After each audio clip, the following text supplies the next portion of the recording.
qu'est-ce que tu vas faire? Et c'est pourquoi il y a certaines personnes qui meurent, ce sont nos propres frères qui les tuent. Parce qu'ils n'ont pas fini l'étude comme il se devait. Ils ont obtenu le diplôme par la corruption, mais dans la tête, il n'y a rien. Et d'autres qui sont encore, toi tu fais les droits pour qu'un jour tu sois juge, tu sois avocat, tu passes par la corruption. Et quand tu passes par la corruption, un jour tu vas juger les dossiers des gens. Une pauvre dame qui n'a pas l'argent, qui veut quand même qu'on lui rende justice, mais comme en face de cette dame, il y a un monsieur, quelqu'un qui a beaucoup d'argent, il va te donner l'argent parce que tu es corrompu et tu vas dire, tu donnes des raisons et si c'était pour la parcelle, tu donnes à celui qui est riche. Amen. Pourquoi? Parce que tu as fini dans la corruption. Amen. Et toutes ces choses, on les vit. Et ça devient comme une habitude. Ça devient comme ça. Quelqu'un va te dire, voilà, c'est comme ça que ça se passe chez nous. Bien-aimé, quand le peuple d'Israël s'éloignait de Dieu, Dieu s'éloignait d'eux. Mais quand il revenait à Dieu, Dieu le bénissait. Mais vous savez comment le principe quand il revenait chez Dieu, pour que Dieu puisse les bénir.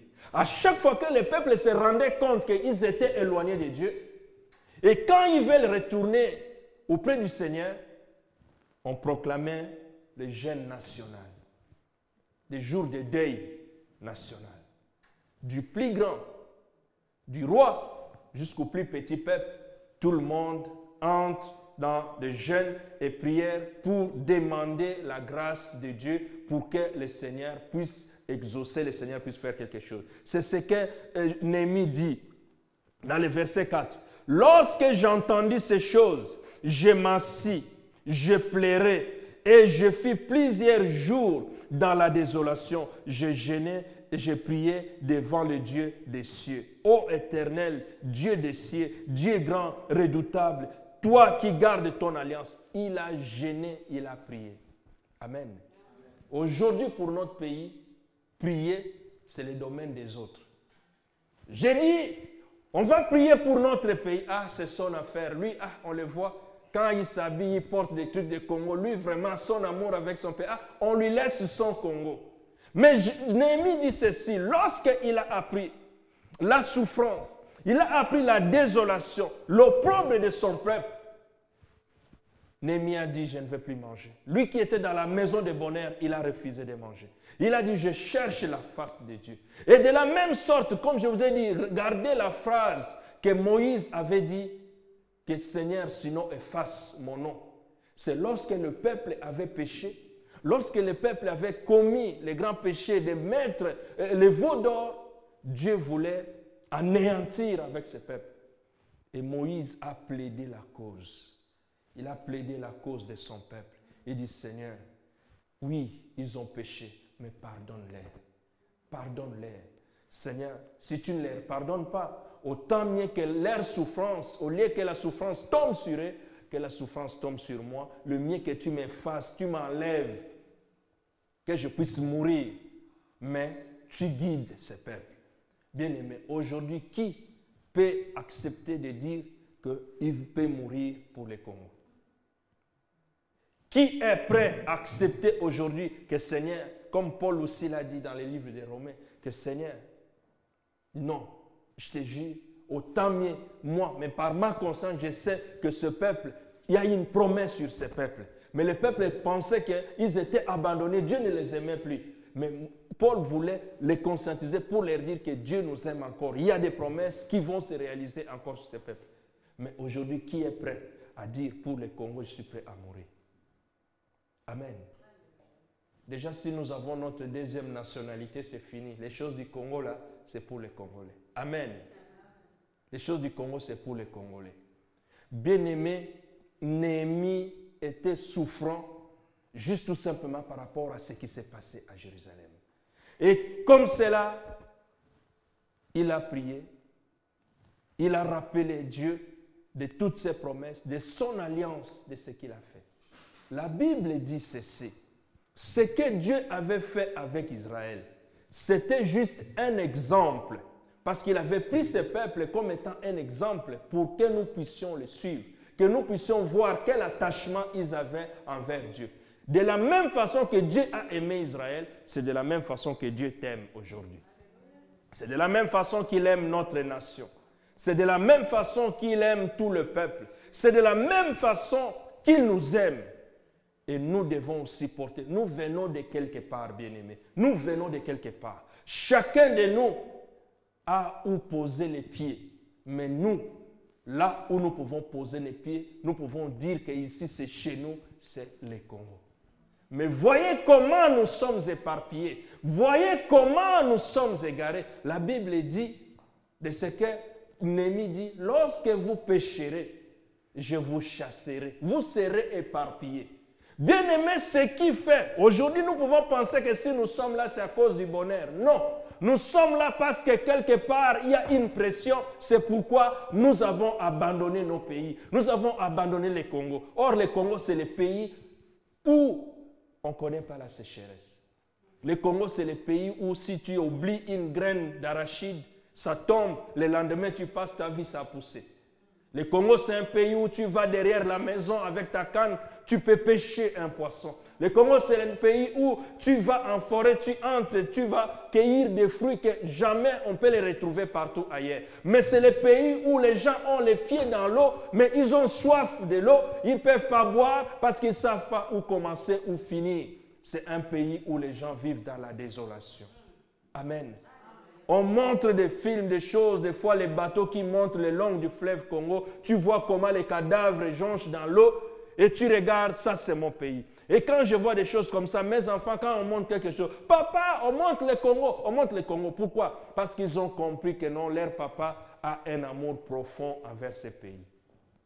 Bien-aimés, nous devons aimer notre pays. Pour que quelque chose de bon puisse sortir de nous, il faut que d'abord on sent l'amour. Si tu n'aimes pas quelqu'un, sache que tu ne pourras pas lui dire même des bonnes paroles. Et si tu n'aimes pas ta femme, c'est difficile de dire à ta femme que je t'aime, parce que ça sera lourd.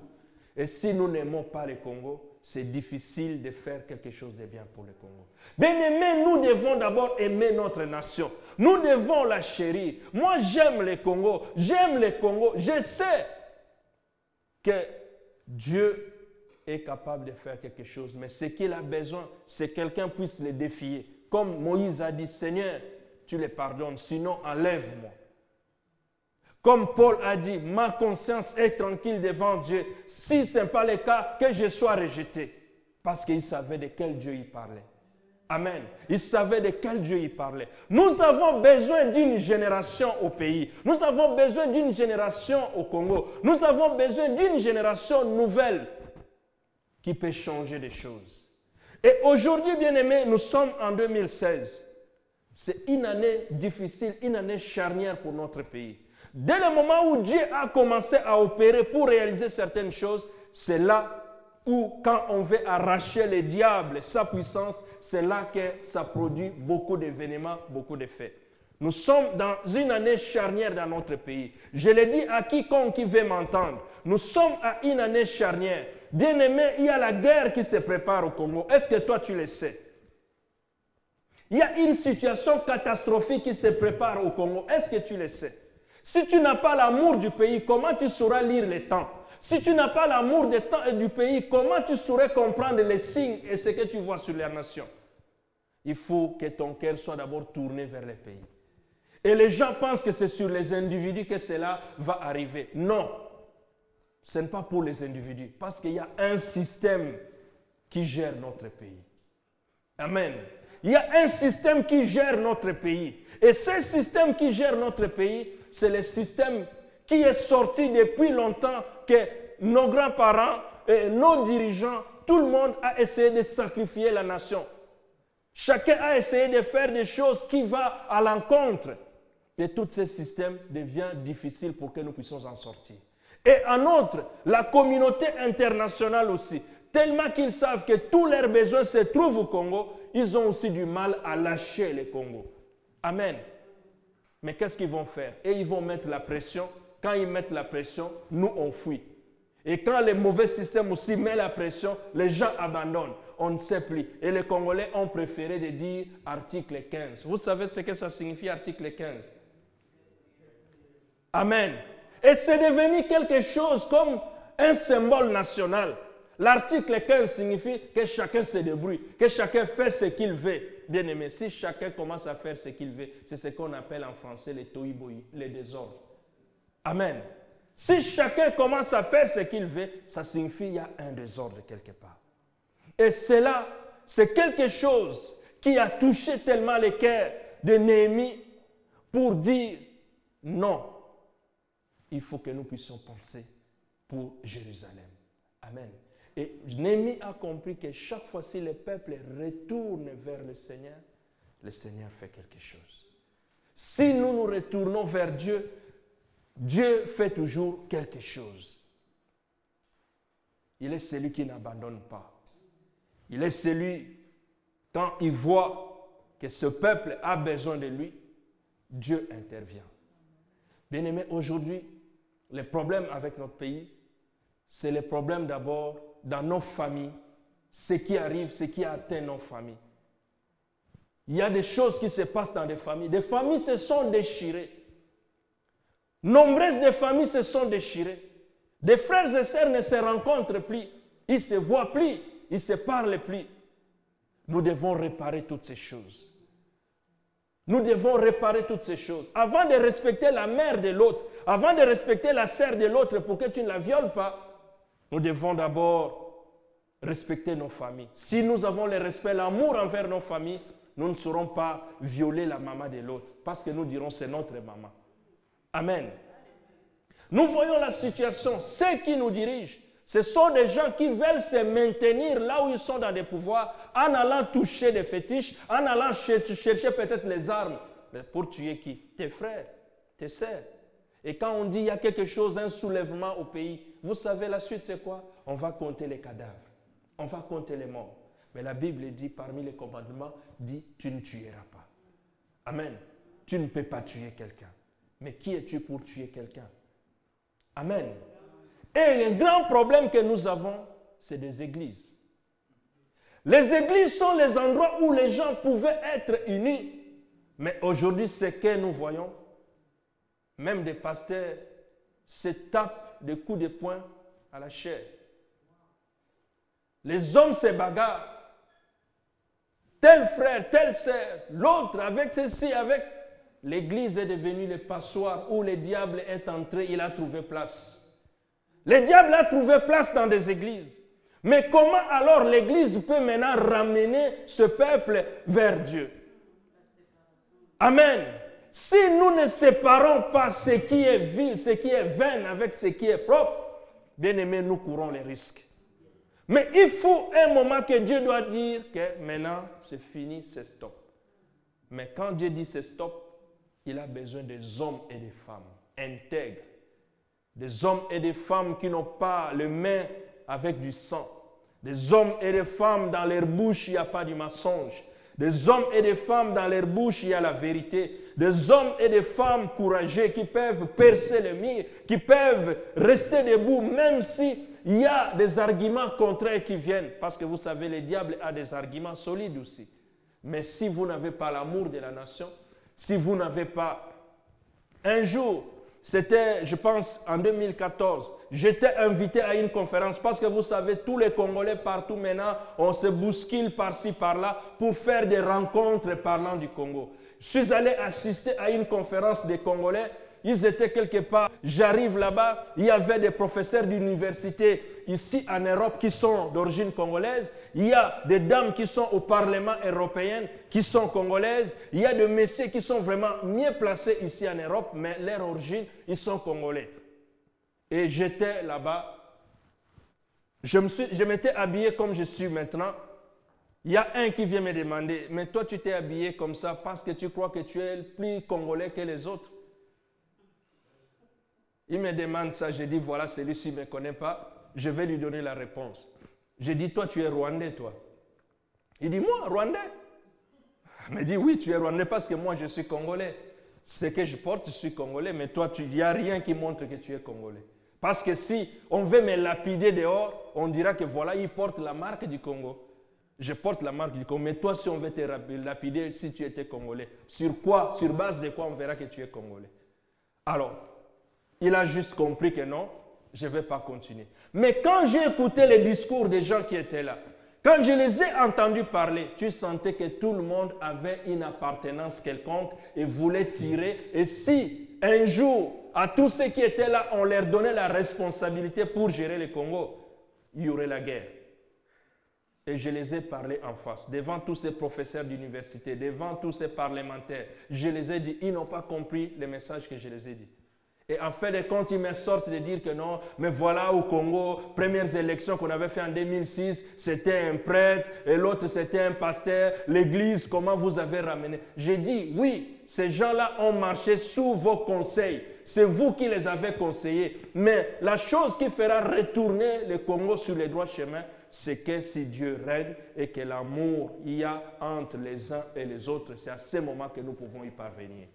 Sans cela, vous avez des agendas cachés ici. Vous avez des ambitions. Tout le monde était là, me dit, mais qui est celui-ci qui vient nous parler comme ça? Je les ai dit, il y en a qui commençaient à murmurer. J'ai dit, je suis de cette génération innocente du Congo. Cette génération que le Congo a besoin. Cette génération que le Congo a besoin. Cette génération que vous-même, comme étant fils du Congo, vous les tuez. Cette génération que, quand vous les voyez parler, ça vous fait mal, ça vous donne l'attention, ça vous fait des pertes. Et j'ai dit non, comme je les ai parlé comme ça, je ne peux plus rester à cette conférence. Amen. Dès que j'ai fini, j'ai pris ma voiture, je suis rentré. Et sincèrement, il commençait à m'appeler. Non, il faut venir, vraiment, on a besoin de gens comme vous. Amen. Bien aimé, le Congo a besoin de gens qui marchent dans la droiture. Les gens qui peuvent se dire la vérité. Les gens qui peuvent faire quelque chose qui peut remonter le pays. Amen. Et c'est là, comme j'ai dit, la première des choses, c'est au niveau de nos familles. Nous avons des grands travail à faire. Deuxièmement, c'est au niveau de tous ceux qui prennent des responsabilités.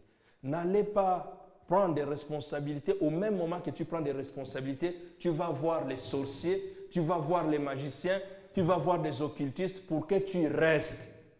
Non, non, non. C'est quelque chose, si tu travailles avec ton intelligence, quand c'est fini, tu te mets à l'écart, on donne les autres parce que c'est le bien pour tout le monde. Nous devons aimer le pays, nous devons travailler pour le Congo. Mais il y en a qui vont aller chez les féticheurs pour que les féticheurs puissent lui donner la possibilité de rester éternellement. Non! Il faut que cela change. Et la population, nous devons bannir cet esprit de dire article 15. Non, le pays ne se construit pas comme ça. Une nation se construit avec des idées, des potentialités. Nous sommes venus ici, nous sommes ici en Europe. Nous sommes comme Néhémie quand il s'est trouvé à l'extérieur de son pays. Nous avons acquis des choses. Et toutes ces choses doivent profiter pour notre pays. Combien ont le désir de rentrer au Congo? Il y en a qui disent, ah, Mbokawana, rien. Moi, je ne rentrerai plus là-bas. Amen. Le pays a besoin de toi. Le pays a besoin de nous.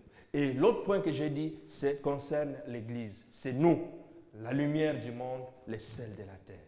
L'Église doit retourner sur les droits chemins. Nous l'avons vu il n'y a pas longtemps. Nous l'avons vu, il y a un événement qui vient de se passer dans notre pays, la disparition de notre sœur Marie Missam, où on voit les responsables, les gens qui sont des dirigeants de l'Église, comment ils se parlent, comment ils s'entretuent et comment ils commencent à tolérer, à se dire, les musiciens du monde, avec nous, il n'y a pas de différence. Nous sommes tous... Hey! Bien-aimés, vous prenez Kofi avec tout ce qu'il fait, comment il fait danser les jeunes filles, donc vous allez l'amener à l'église, il va danser comme ça. Vous prenez tout ce qu'on fait, on nous montre des choses. Bien aimé, même l'État congolais, malgré que c'est l'État qui vit des fois dans les déboires de la corruption, de quoi, il y a certaines de leurs chansons qu'ils censurent. Mais c'est vous maintenant, l'Église, qui voulez dire que non, ils sont nos frères, on est nés dans les mêmes familles, mais il y a séparation. Jésus dit, je suis venu, il y a séparation. Des fois, papa va accepter Jésus, maman ne va pas accepter Jésus. La cognée est mise dedans. Amen. De telle sorte que Oui, il est venu. Il est venu afin qu'il y ait séparation. Séparation de ce qui était ancien avec ce qui est nouveau. Ce qui était du monde, du ténèbre, avec ce qui est de la lumière. Il est venu pour ça. Mais bien aimé, vous tombez dans des compromis comme ça pour dire que vous voulez défendre la musique profane. Nous, on a connu cette musique, mais on a reçu Jésus-Christ comme Seigneur et Sauveur. Je dis depuis que j'ai connu Jésus-Christ comme Seigneur et Sauveur, ça ne me concerne pas. Et aujourd'hui, vous voulez les retourner encore, que nous, on rentre.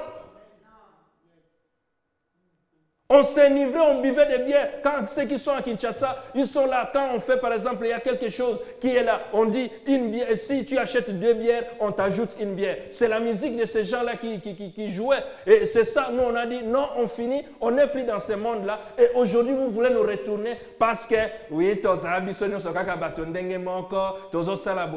non, je vous l'ai dit, il faut, les musiciens profanes, ils sont là pour jouer leur musique profane. Ils doivent se repentir pour venir à Jésus. Et, alléluia, ils doivent se repentir pour venir à Christ. Vous pensez que Debaba, il était qui? Debaba était là, non? Il est devenu chrétien, il a abandonné. Carlito était là, il a abandonné, il est venu dans... Mais vous dites quoi? Amen. On ne peut pas tomber dans des choses comme ça, dans des choses de compromission, parce que la nuit, vous voyez, parce qu'on vous donne tout, on vous donne l'argent et vous commencez à voir. Si la sœur Marie a été celle qui était en contact avec tout le monde, c'est le ministère que Dieu l'avait donné. Amen. C'est le ministère que Dieu l'avait donné. Ce ministère d'être ouvert à tout le monde, ce n'était pas donné à tout le monde. Mais à elle, son cœur, il y avait cet espace. Il y a certaines... Tu ne vas pas me dire que j'aille dans la maison de la prostitution parce que, oui, non, je ne vais pas aller parce que ça ne me concerne pas. Il y a certaines personnes, ils vont là-bas. D'autres personnes, ils disent, non, moi je vais prêcher dans des trucs de prostitution. Mais tu vois, un jour, lui-même, il est tombé dedans. Pourquoi? Parce qu'il est faible. L'apôtre Paul dit ceci, les mariages, si vous voulez vous marier, mariez-vous. Parce que ça va éviter les dégâts. Mais si la sœur Marie a été comme ça, nous tous, nous ne serons pas des sœurs Marie. Amen. Nous ne serons pas elle. Elle a fait son ministère. Paul, son ministère n'était pas de la même façon que le ministère des autres apôtres. Lui, il a une opportunité de circuler. Il dit chez les païens, j'étais avec eux afin de les ramener. Et toi, tu as la force de ramener ces païens. Il y a certains hommes qui sont dans les trucs d'homosexualité et toi tu vois quand il parle, un homme parle comme une femme. Toi tu as des paroles pour lui dire les sortir de là. Toi-même tu n'es pas encore enraciné. Amen. Faisons attention bien-aimés. L'église doit être sainte. L'église doit être mise à part. Pourquoi Moïse avait abandonné la maison de Pharaon? Parce qu'il ne voulait pas continuer de vivre dans cette situation-là. Il a préféré aller souffrir avec son peuple, sortir. C'est ça l'église, c'est sortir du milieu de ceux qui sont. Nous sommes là, nous sommes dans le monde, mais nous ne sommes plus de ce monde. C'est ça le message que l'église doit tenir. On ne peut pas s'affaiblir parce que là on dit qu'il y a ceci. Non, nous devons tenir debout. Et ceux qui sont faibles, ceux qui tombent, nous devons les relever. Nous devons les secourir, nous devons les soutenir. Nous devons avancer avec eux. Bien-aimés, il faut que les gens se mettent debout. Un jour, j'étais à une conférence. Ce sont des Américains qui sont venus prêcher ici. On avait une conférence au sud de la France. Ils voulaient dire aux Européens que pourquoi en Europe, il n'y a pas l'évangélisation. Et les Européens commençaient à donner des réponses. Ils ont dit, nous avons les réponses.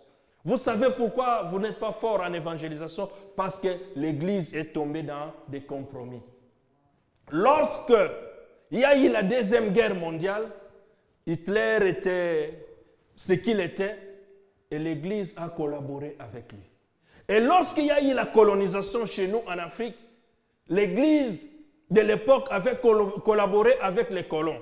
Et tellement ils avaient collaboré ensemble, ils ont participé dans la souffrance du peuple, ils ont participé dans les malheurs du peuple. Et lorsqu'ils veulent maintenant parler de l'Évangile, la conscience leur dit, voilà ceci, c'est pourquoi ça les a affaiblis. Amen. Bien-aimés, aujourd'hui, ces frères et sœurs qui veulent défendre cette musique-là qui ramène la pauvreté, cette musique-là qui ramène les enfants des voyous, cette musique qui pousse les enfants à aller voler, cette musique qui pousse le peuple à tomber dans la bassesse, et ils veulent défendre ça, il faut se poser des questions. Quel contrat ils ont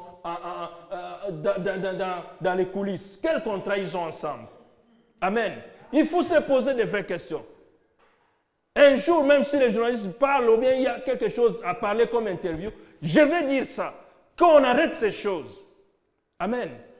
Et c'est pourquoi je dis toujours, qui a le droit de parler du Congo? Qui a le droit de parler pour le Congo? C'est tout fils et toute fille du Congo a le droit de parler sur le Congo. Amen. Il n'y a pas une personne qui a plus les droits que les autres. Si tu es Congolais, tu as les droits. Ici, Néhémie était aussi juste une personne, mais qui avait les soucis de son pays. Amen. Enlevons dans nos mentalités cet esprit de dire « Ah, c'est seulement tel si lui n'est pas là. » Non, toi aussi. Toi aussi, le salut du Congo peut passer par toi. Mais il faut que notre cœur se tourne vers le pays. Amen. Il faut que notre cœur se tourne vers le pays. Mais je vous dis tout simplement, il y a deux choses que je vais finir là-dessus. On lit d'abord le psaume 33, le verset 10. 9 et 10. C'est avec ces deux choses-là que je vais terminer. Le psaume 33, le verset 9 et 10. Je commence avec le verset 8. Donc 8, 9, 10. Psaume 33. La Bible dit « Que toute la terre craigne l'Éternel, que tous les habitants du monde tremblent devant lui, car il dit et la chose arrive. Il ordonne et elle existe. L'Éternel renverse les desseins des nations, il anéantit les projets de peuple. » Amen. Amen. Dieu est celui quand il dit une chose et la chose arrive. S'il le fait, ça existe. Avec les deux choses que je vais terminer, c'est vous dire que l'année 2016, pour notre pays, c'est une année charnière.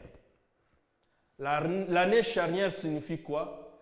C'est l'année où nous sommes au point de dépasser, de quitter quelque chose pour entrer dans une autre chose. Nous voulons quitter une étape pour entrer dans une autre étape. Nous voulons quitter là où nous étions pour entrer dans un autre niveau. C'est pourquoi j'ai dit l'année 2016, c'est l'année charnière. Pourquoi? Parce que il a été dit que dans notre pays, en 2016, il y aura des élections. Mais certainement, soyez rassurés qu'avant que ces élections puissent se passer, il y aura des troubles. Il y aura des troubles parce que le décor est déjà planté. Amen. Le décor est déjà planté, que vous le vouliez ou pas, le décor est déjà planté. Les signes et les temps nous les montrent. Et par la prière et par tout, le Seigneur nous a révélé. Il y a des choses qui se passent, mais nous ne voulons plus voir le sang de nos frères. Nous ne voulons plus voir le sang de nos sœurs. Nous avons trop vu le sang, nous avons trop vu la souffrance de notre peuple. Mais nous arrivons au moment où nous ne voulons plus voir cela. Amen. La Bible dit ceci. Heureuse la nation dont l'Éternel est Dieu. Si une nation met Dieu au-dessus de toutes choses, les choses passeront comme il se doit. Et comme le décor est déjà planté, ce décor est planté par les systèmes obscurs, par les systèmes du ténèbre, et aussi par tous ceux qui, vous savez bien aimé, il y a certaines personnes qui aiment notre pays plus que nous-mêmes. Beaucoup de gens aiment le Congo plus que les Congolais eux-mêmes. Pourquoi? Parce que les Congolais eux-mêmes ne savent pas qu'est-ce qui se cache dans ces pays-là. Et tous ces gens qui aiment notre pays plus que nous-mêmes, ils ont les regards fixés. Et comme ils ont les regards fixés, la seule façon, ils sont puissants ces gens-là. Ils sont puissants. Mais la seule façon que nous pouvons dépasser, c'est de courir vers celui qui est le Tout-Puissant. La seule manière, c'est de recourir vers celui qui est le Tout-Puissant. Mais si nous ne recourons pas à celui qui est le Tout-Puissant, nous courons à notre propre perte. Raison pour laquelle il faut qu'il y ait une conscience une conscience de tout compatriote, une conscience de nous tous. Les gens peuvent dire, ah, ce pasteur il parle toujours, ce pasteur nous parle toujours. Bien-aimé, le temps est arrivé. Le temps est arrivé que nous puissions entrer dans une phase où nous pouvons manger les fruits de notre pays. Vous savez, en Israël, quand il arrivait toutes les désolations, mais il y avait toujours un reste de peuple qui espérait toujours, qui savait qu'un jour, il y a quelque chose qui va se passer. C'est ça, quand je m'étais rendu à Kinshasa, j'ai vu, je parlais, je voyais des choses autour de moi, je me disais non. Mais je sentais quelque part, au plus profond des gens, malgré leur pauvreté, malgré leur souffrance, mais tu vois, les gens te disent, ils te disent, un jour, ça va changer. Amen. Un jour, ça va changer. Laisse que cette petite voix, qui parle encore au plus profond de notre cœur, puisse prendre le dessus.